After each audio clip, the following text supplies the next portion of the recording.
Good afternoon. I'm Simon Nixon, from the Chief European Coordinator of the Wall Street Journal. I'm delighted to be here at the London Business School at the AQR Asset Management Institute for a webinar to discuss the economic implications of Brexit with Richard Porters and Helen Ray, both professors here at the London Business School. And to open our discussion, I'm going to start with Helen Ray, who's going to give some initial thoughts. Helen. Thank you very much, Simon. So I thought I would divide my remarks on the effect of Brexit on the macroeconomics of the UK into two parts. So what can we say about the short-term horizon and what could we say about the medium to long term? And I think in the short horizon, what we have here are two very significant shocks. One is an uncertainty shock, a large uncertainty shock, and one is a financial market shock. So I would like to discuss both of them in turn. So in terms of uncertainty shock, what we have is first very much a political risk shock. After the 23rd of June, it became quite clear that the Brexiteers had no real plan. So now we are left with Prime Minister Theresa May, who wants something which seems a priori inconsistent with the EU bargaining position for the UK. She wants both access to the single market, but she also wants no free movement of labour. And this is something that the EU does not want to unpack. And I would say this is something which is pretty existential for the life of the EU. So it's going to be a very tough bargaining position to maintain. I think there is a lot of uncertainty, therefore, about access to the single market, and in particular regarding financial passporting. Now, it turns out that financial services are a key part of UK exports. Britain has the highest ratio of services exports to GDP in the G7, and the biggest share of financial services in export by some large way. So it's about 30% or so. So that's not a small number. So huge uncertainty there. Huge uncertainty about future labour flows as well into the UK and out of the UK. Uncertainty even about the integrity of a country. We might see a referendum in Scotland. All that leads me to think that what we are starting to see is investment being delayed, hiring decisions being delayed, and we're also starting to see migrants not so sure about their future in England. There are some racist incidents, for example. Now, what does that all mean for the short run? I think that rather than a massive decline in the short run of aggregate demand, what we see is more of a grinding process. Things can keep going for a while, but there are no new projects being financed, so this might have some effect down the road on productivity. And if investment falls more from 17% of GDP in 2015 to much lower levels, I think this will put downward pressure on activity, and we will have a slowdown at a minimum and possibly a recession. So that's for the uncertainty shock. Now, there was also a significant financial market shock. Now, as we know, sterling fell to a 30-year low vis-à-vis the dollar. Now, mind you, if you read the Daily Mail on Friday the 24th, you would not know that, because in the Daily Mail you would see that the pound fell slightly and then rallied. Now, I think the pound significantly fell. I think what has been true, though, is that the markets have functioned properly, despite this large volatility. Now, we have seen also some significant equity market volatility, but here it has been noted that not that much for the FTSE 100 because of the large international companies which are in the FTSE 100. It was more for the FTSE 250, and among the most hit there were all the consumption, household goods, and home construction stocks.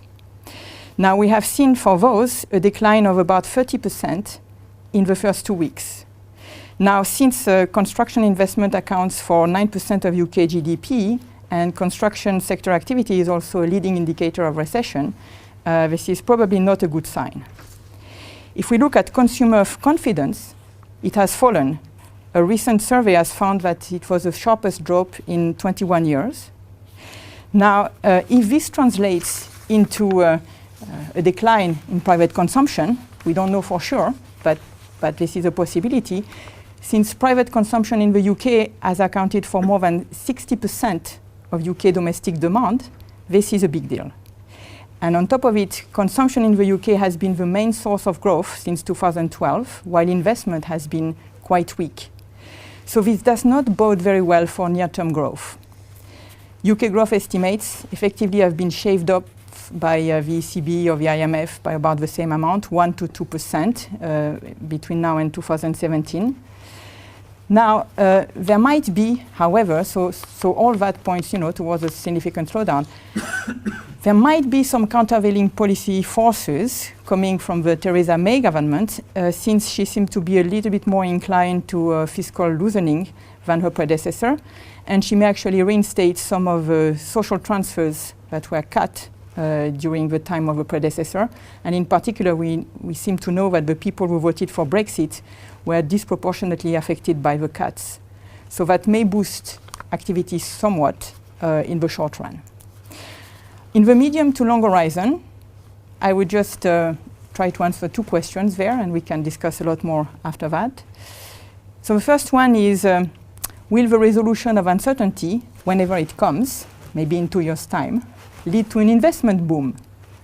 Well, there I would say, of course, it will depend on how uncertainty is resolved. If we had, by I think, a miracle, convergence towards a reasonable deal, such as the Norwegian deal, then maybe investment will indeed conceivably go up. But if we converge towards a bad deal, a WTO style situation, with long negotiations and stop in the flow of labor, then probably we would not see such a favorable outcome. The second question is, will a sterling depreciation help, at least now, before the trade barriers are erected? The UK current account deficit is about 7% of GDP. Now, when we saw a last depreciation, big depreciation of sterling between 2007 and 2009, the sterling depreciated by around 30%. At that point, we did see that the UK trade deficit as a share of GDP roughly halved. So there is an effect of a sterling depreciation. On the import side, we saw a decline in UK travel services imports. UK residents didn't go so much in vacation on the continent, for example. We saw some decline in imports of other services and goods, though not that much.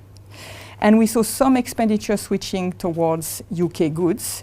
But again, their exports seem to be a lot more sensitive to aggregate demand and demand in other countries rather than to the price. So effectively, the effect was not that large. And mind you, we cannot be sure that things would play in the same way this time around, since the impact of exchange rate pass-through on prices seems to be different depending on the shocks and depending, obviously, on the trade deal that we may have this time around. So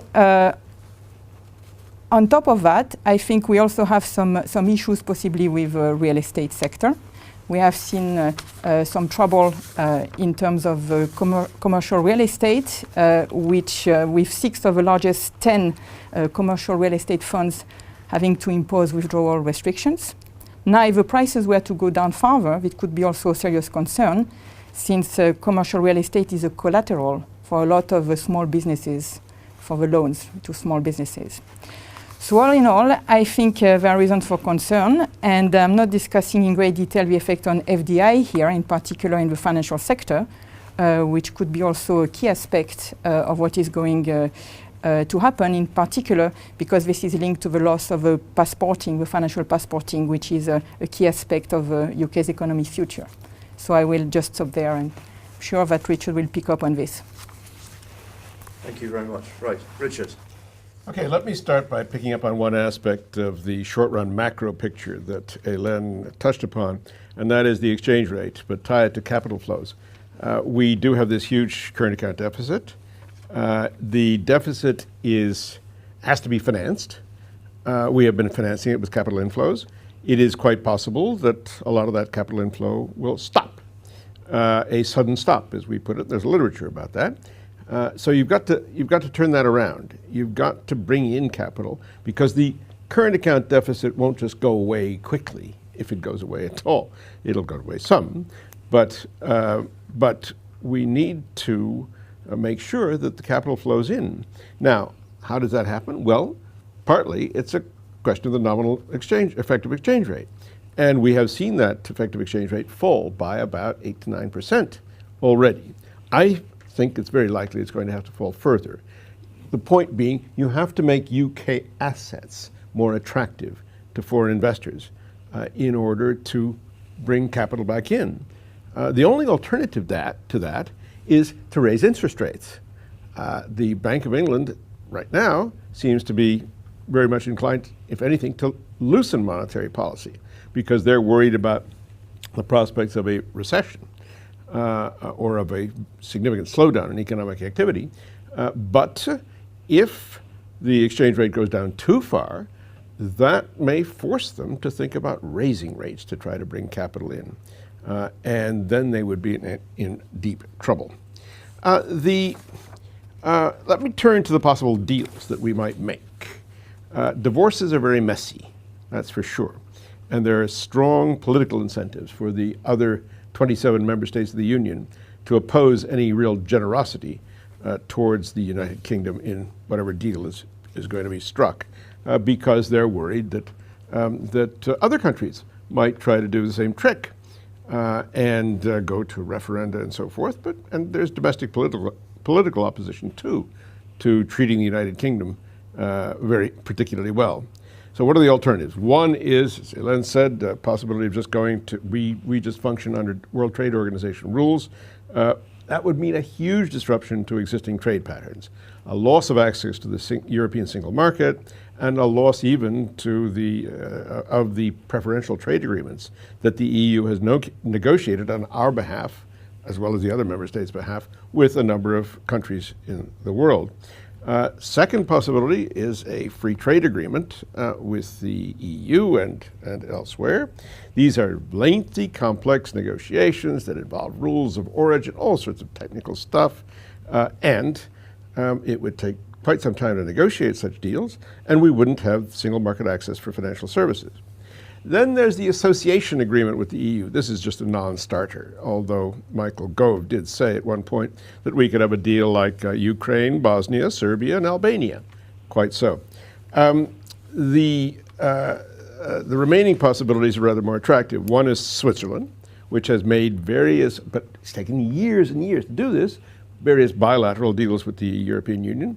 They still have to have free movement of labor. There's a big issue now because the Swiss themselves voted in a referendum to stop that free movement of labor, and the EU is saying, nope, sorry, if you want to stay in the single market and all these deals, you've got to keep your borders open to labor coming in from the rest of the European Union. And it also involves regulation, effectively accepting financial regulation without representation and paying into the EU budget. The other alternative, going even further, is Norway, which has full access to the single market, but accepts all the EU market regulations and free movement of labor. So what's the point of leaving in that case?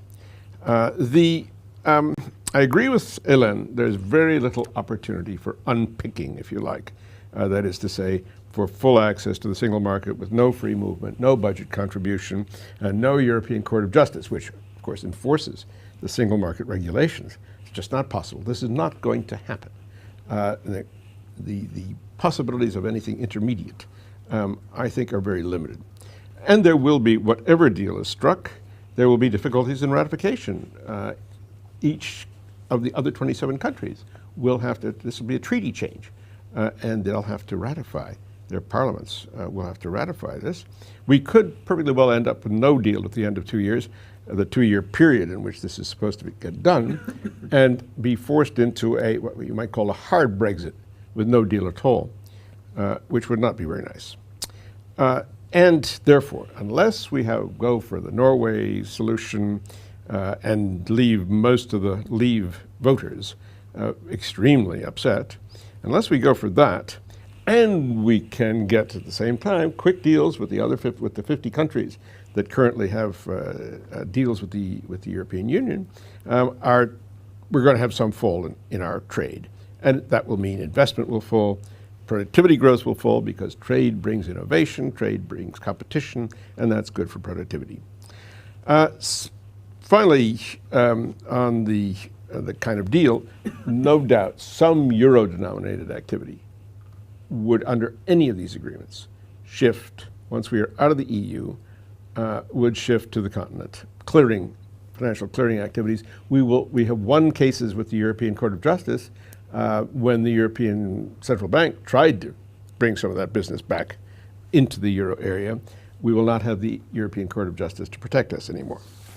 I won't go in any detail about immigration. The prospects for that do depend on the deal, but I think it's worth keeping in mind that current projections are now that immigration from the EU will fall substantially. Even if we were to stay in, it would fall substantially between now and 2020, because a lot of potential immigrants will have been deterred by this vote and by the hostilities and so forth that it exhibited, but also because the fall in the exchange rate makes sterling-denominated wages and benefits and whatever less valuable.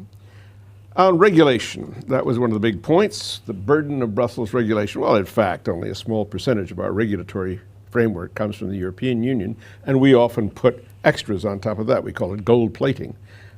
We are, in fact, among the least regulated of all the OECD countries, both in product and labor markets, and we get some benefits, significant benefits from the EU regulations, like competition policy and prohibitions on state aids.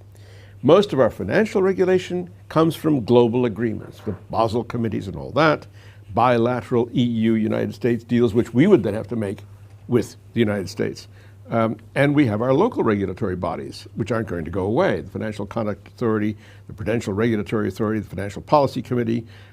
This is, we're not going to see a bonfire of regulation in the financial sector or of environmental regulations or of product standard regulations or all that. We want most of that. The population wants most of that. So finally, shocks to outside the UK. Clearly, uncertainty is up in the rest of the world, and there is less likelihood of interest rate hikes. The Fed has already exhibited that. We're going to have low interest rates for longer. The consequences for the European Union. There's going to be a shock to growth in the EU. The European Central Bank estimates that about 0.3 to 0.5% of GDP for 2017. There is already a clear shock to banks all over the European Union.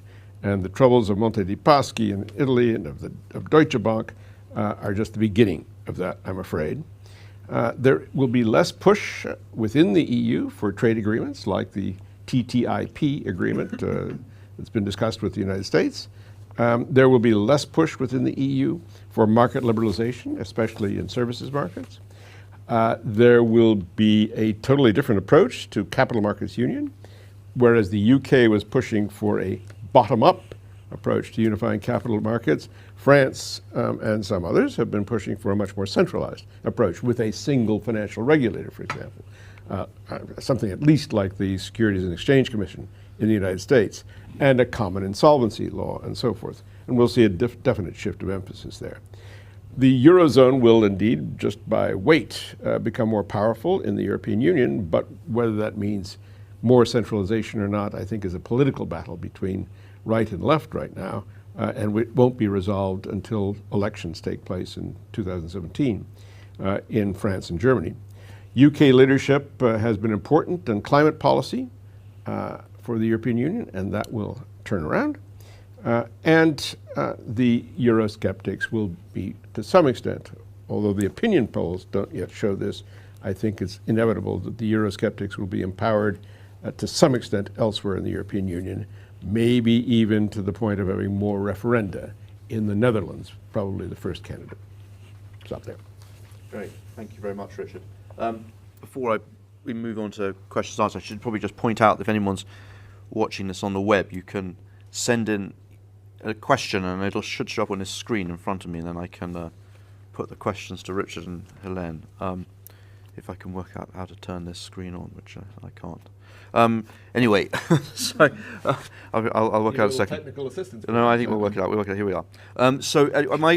First question I was asking actually was that, I mean, Richard, when you were setting out those list of sort of deal options, I'm very struck that the Brexiters themselves I mean, there's a group called Economists for Brexit who they put forward the idea of sort of unilateral free trade, and actually quite a lot of the Brexiters weren't. They said we don't really want a free trade deal, and we're quite happy with WTO. The tariffs aren't very high. So I just wonder if you could just maybe both of you just your thoughts on that, because I think it's important to at least address that. It's true that tariffs aren't very high, and that's why it's true that trade deals as such, simply under the banner of WTO or trade tariff arrangements under that, are not very important. The real barriers to trade that we have seen in the past couple of decades are non-tariff barriers. They're product standards of various kinds in particular, and regulatory standards. And those are the things that require very tremendous amount of negotiation, intellectual property rights, that sort of thing. These things go far beyond what you can do under WTO, and they are the real barriers for a modern economy. We don't export commodities, simple stuff, right? Like we used to export a lot of oil, we export a lot less now.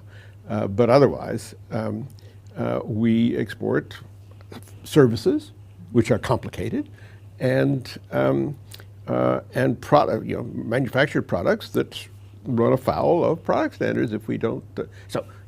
That's what's got to be negotiated. Complicated.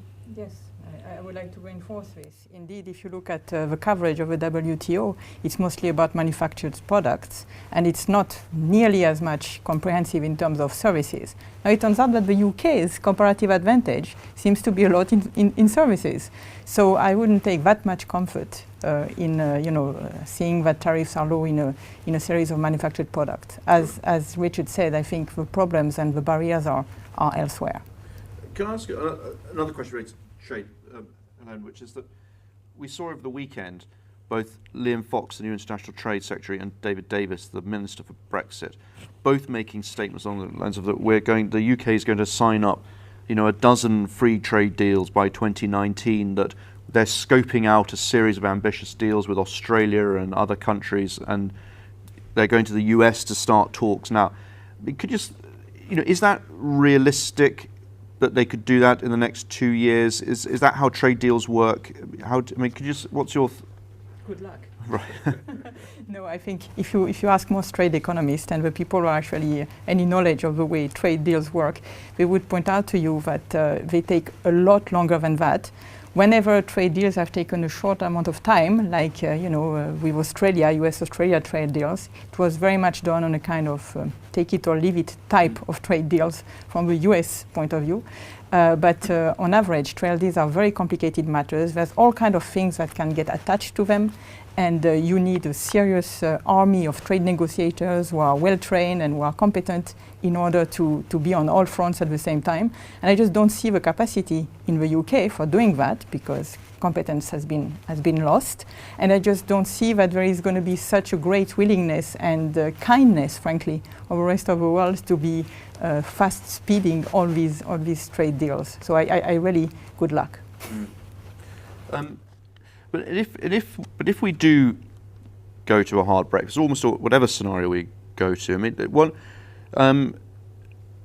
and you alluded to, Richard, when you're talking about the exchange rate. I mean, the British economy is very flexible by most international standards, and part of that flexibility would be the devaluation we're seeing of sterling. I mean, is it possible that the economy will rebalance and adjust quite quickly, or is it? Is there a scenarios under which this shock is quite limited, or that the better outcomes are possible? Part of our flexibility, of course, comes from having a very flexible labor market. Part of that flexible labor market has been immigrants, filling various gaps in our labor market that, had they not been filled by immigrants, would have pushed wages up substantially and gotten us into inflationary pressures much earlier than otherwise. We've been able to run our economy on a much higher pressure of demand than we did 20 years ago because we've got this labor market flexibility. That's the first thing. The second thing is that as Len said, look, our manufacturing sector is not much more than 10% of GDP. To get it up further would require a lot of investment. That doesn't happen quickly. As for services, well, one thing you can do, you can have a lot more tourism, provided you've got hotel capacity and all that. We do, probably. But otherwise, it's hard to see, again, adjusting very flexibly and quickly to raise services exports and output. Indeed, especially if our financial services exports fall off because we don't have access to the European single market financial services. Mm. And I mean, just pick up on that point because I mean, you mentioned in your opening remarks about some of the policy options that could be taken in the UK that could mitigate some of the shock and uncertainty. But I'm also very struck listening to what Theresa May said when she became Prime Minister, and also, in the intervening couple of weeks during the sort of Conservative leadership election, comments by Boris Johnson and Michael Gove, for example, were very, very critical of the way the current UK economy is run. In particular, Theresa May singled out the boardroom governance, executive pay, and takeover policy. So I just wonder, be interested to get your thoughts on whether there seems to be a tension between the sort of hyper-globalization that's implied by the selling of British assets. We've seen one today, 24 billion takeover of ARM Holdings, the chip semiconductor manufacturer. There seems to be a tension between the sort of globalization, the influx of investment required to mitigate Brexit, and perhaps the domestic political debate around globalization that's taking place. I was wondering if there are possibilities for worse outcomes in terms of domestic choices. Yeah, so there are several dimensions to your question. So one is, the type of vote that has been expressed in Brexit, and what type of voters Theresa May is going to try to cater to in her macroeconomic policy and more structural policy programs. And so there, I can see that it is true that globalization gains, and this has not necessarily anything to do with European Union, but we are talking here about globalization, have been very unevenly distributed. And this is partly a matter of policy. In economics, we know that, or we believe strongly in gains to globalization. However, we also strongly believe that these are not equally shared by everyone, and therefore some mitigating policies for the losers have to be adopted in order for everyone to benefit. This is possible, but it turns out that a lot of those policies has not been pursued or have not been successful in the previous government. So we can think here about a lot of social cuts or a lot of funds that were supposed to alleviate, migration effect in local communities by improving access to public services. We can think of some redistribution policies, public good services that have not been provided to some local communities, and this has, definitely backfired. So I would say a side effect of the austerity policies which were pursued in the previous government has probably been to fuel the resentment towards globalization. Now, to some extent, the Prime Minister might try to cater to those voters, and that could mean a fiscal loosening, which would support demand, by the way, in the short run. So this is definitely one of these mitigating policies that could be put in place that would soften the blow in some sense in the short run. However, the long-run effects of this kind of, let's say, more protectionist stance, more industrial policy looking, more cutting the borders or putting barriers, we know that from experience, is to decrease competitiveness in the long run. By decreasing competition, you decrease productivity growth. So we have to distinguish here between the short-run, mitigating effects via the demand policies, which could be good, and then the long-run effect of the barriers being erected, of the barriers to labor migration, which will be erected, which will have a very negative effect on productivity growth. And if on top of it, something that Richard said that you may want to emphasize, we are relying also on capital flows in order to finance the deficit. Well, if you put barriers to M&A acquisition, if you put barriers to short or long-run capital flows, then in that case, we are left with how are we going to do the adjustment of a current account? Yes. Richard, do you want to comment on that? And also, I just think when you were talking about sort of some of the more international aspects of Brexit and the shocks, also perhaps suggest the question of whether this is in some ways another step towards sort of deglobalization or a rejection of how that does that work? How does that play on a global level? Well, it's like trying to turn back the tides. It can be done. You can put up a tidal barrier in the Thames. We did that very successfully too. But it's not easy. A lot of investment there. I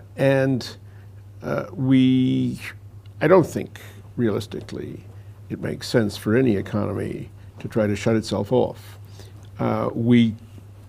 And what that would mean would be more regulation, of course, not less. It would be more controls, not less, which is what the exactly in the opposite direction of what we were told was a thrust of the Leave campaign. On the mitigating policies, I would stress one particular example. Hélène mentioned it, the Migration Impact Fund, which existed.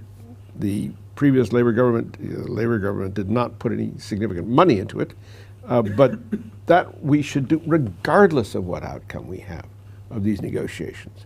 We know there are many communities that have had a big impact of migrants. Overall, economically, that migration has been very positive for the UK economy, and even in terms of net taxes, net of benefits, and so forth. But there are communities that have felt pressure that they ought to be compensated. There ought to be more schools built, more hospitals built, etc. in those communities. That's what that Migration Impact Fund was supposed to be for, and it was scrapped by the coalition government. It should be reinstated and it should be given resources, substantial amount of resources. I think the city the city views on this are really will be disappointed. Let's put it that way. For example, Theresa May's remarks suggest that she might not look upon bonus caps too unfavorably. So the people who thought that, we can get rid of the bonus cap, that just came from Brussels, didn't it? Well, hold on. It might just stay coming homegrown. And finally, on income distribution and the distributional effects of globalization more broadly. Andy Haldane gave a speech, the chief economist of the Bank of England, gave a speech very recently that he called Whose Recovery? I think something like that, in which he set out the data that most of us are more or less familiar with. There has been a very uneven recovery. We here in London don't see that, right? There are many people out there. We have now 3.5 million people who would like to work longer hours. I mean, unemployment has come back down. It's back down to 5%, but there are now 3.5 million people instead of 2.5 million before the crisis who are working much shorter hours than they would like to work. That's just one example. There are many such examples. The overall distribution of the recovery has been extremely unequal, and it's benefited people, homeowners, people who already own their homes, and so forth. Not the people out there whose lives are insecure, and there are many of them. And that, I think, the new government, very encouraging words from Theresa May, I would have thought. I sort of shift the focus a little bit to the Eurozone, and I suppose we're linking the Eurozone and the UK.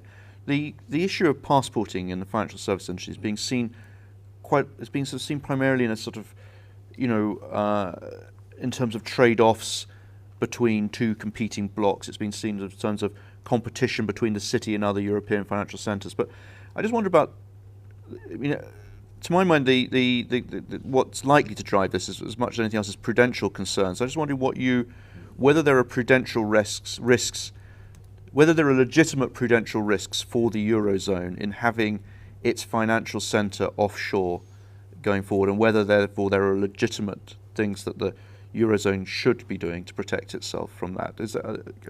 You want to comment on that, Hélène?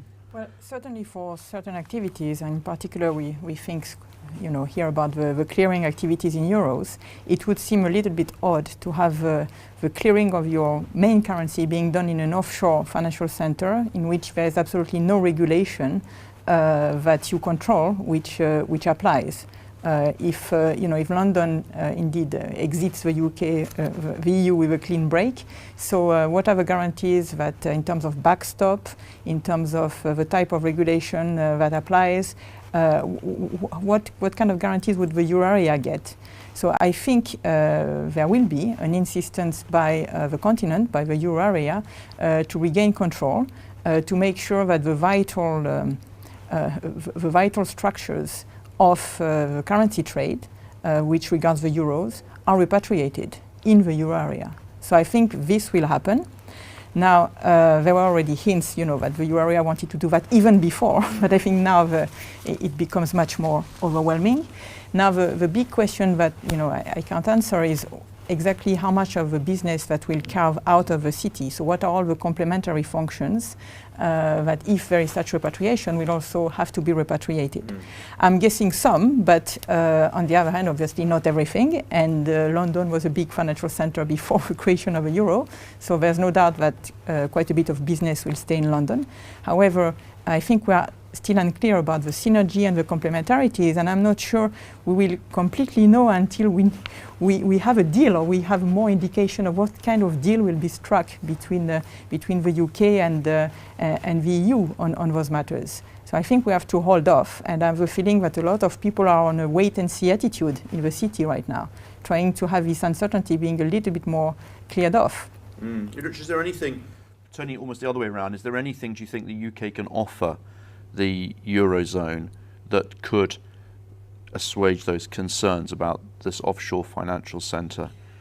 Not a lot. I mean, the European Central Bank's story, when they made it, was that you needed to have a lender of last resort to backstop institutions that might get in trouble. And in particular, the clearing activities, where if you did have an institution that got into trouble, that could completely throw the financial sector into disarray. And you might need liquidity backup. But you might say that about money market funds, for example, where should money market funds, euro-denominated money market funds, be operated out of London without the regulatory apparatus of the EU or of the Eurozone, if you like? What about the banks that have that are among the major banks in the Eurozone that have big operations in London, and where there may be subsidiaries that would then escape completely the regulatory arms of the European Union? They wouldn't be under the European Banking Authority. They wouldn't be subject to the macroprudential regulation of the European Systemic Risk Board, and so forth. I think there would be real difficulties in, and it's hard for me to see what we could, in the sense that you put it, offer to our European friends.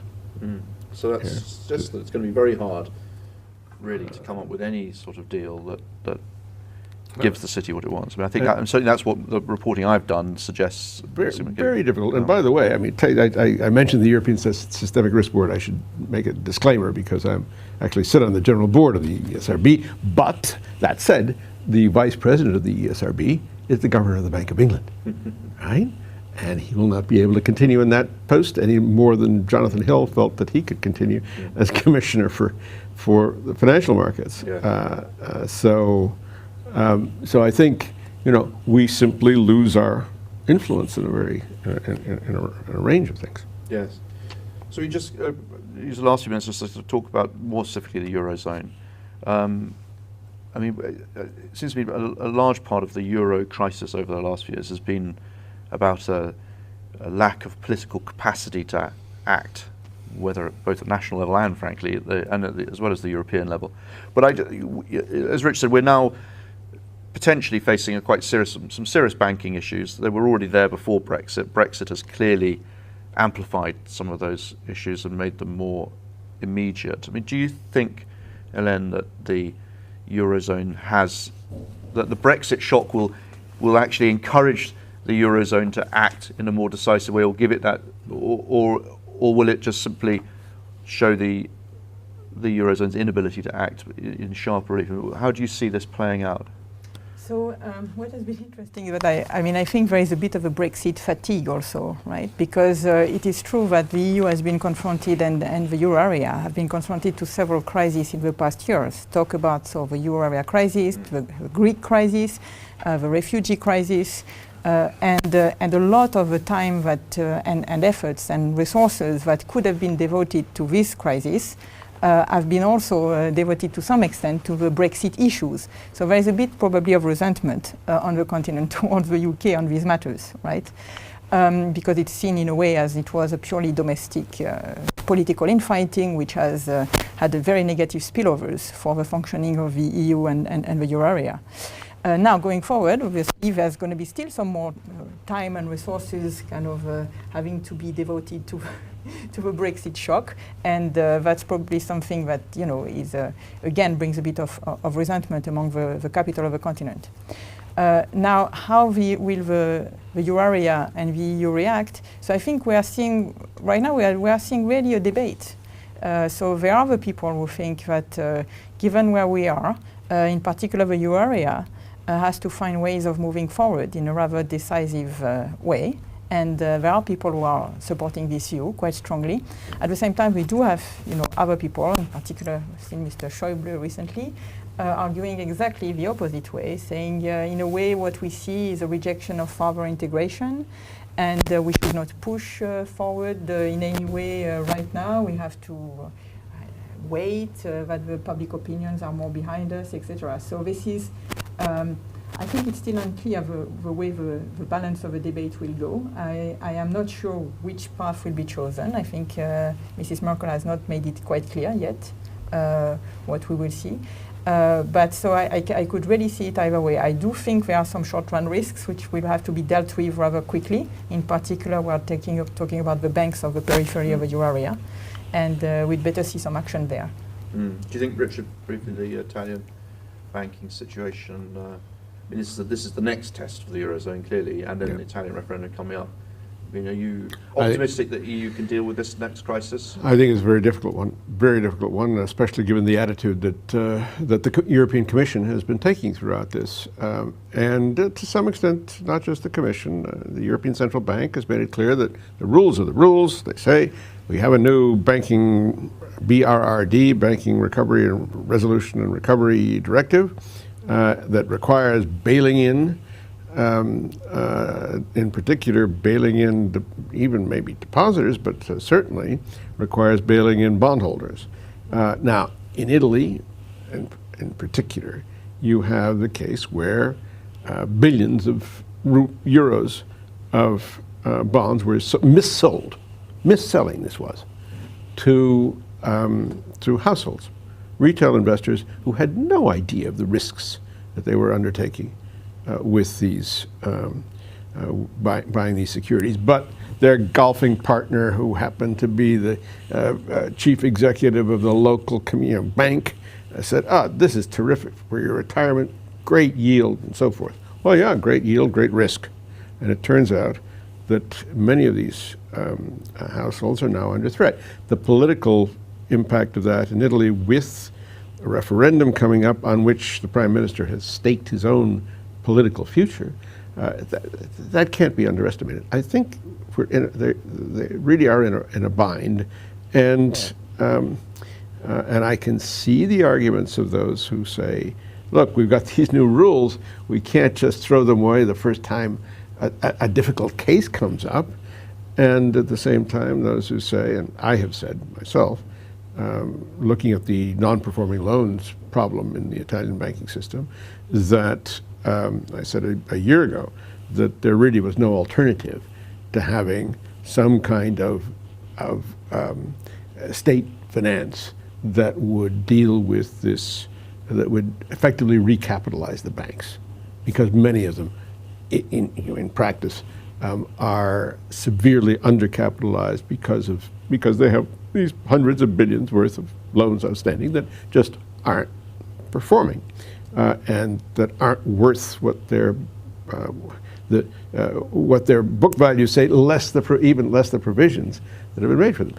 I really don't see how this is going to be sorted out. But it's got to be sorted out very quickly, because the referendum is scheduled for October or early November. And the politics, as I said, politics of this are poisonous. Very difficult. I think we're out of time, so I'm just going to ask you both two very quick last questions, almost one-word answers. Firstly, is Brexit going to happen, and if so, when? On the spot. You first. On the spot. I think Brexit will happen. And if you mean, when is the Article 50 going to be triggered? Or when is the... Yes. When is the... Yeah, I suppose, yes. When's it triggered then? When is it going to be triggered? That's a tough one. Maybe in 2 months. 2 months. Richard? Oh, I wouldn't think it would be triggered until the end of the year. I think that there is still a 10 to 20% chance that we can see a scenario, several scenarios, of political developments in the UK that could result in reversing the results of the referendum. But I think 10 to 20% is about the right probability estimate. And then last question, slightly similar. 10 years' time, does the euro still exist and the EU still exist? Or have they fallen apart or disintegrated? Has the disintegration continued? Ask someone who's a citizen of a euro area country. Yes. Both. Yeah. Yes, Yes. I think both, absolutely. The stakes are too high. Very good. I didn't know you could make a probabilistic statement for the Brexit. I would have made the same probabilistic Would you? Right. statement. Okay. Very good. All right. Okay. Well, look, thank you, Richard. Thank you, Len. Thank you very much indeed for a fascinating conversation. I really appreciate it. So, thank you. Great pleasure.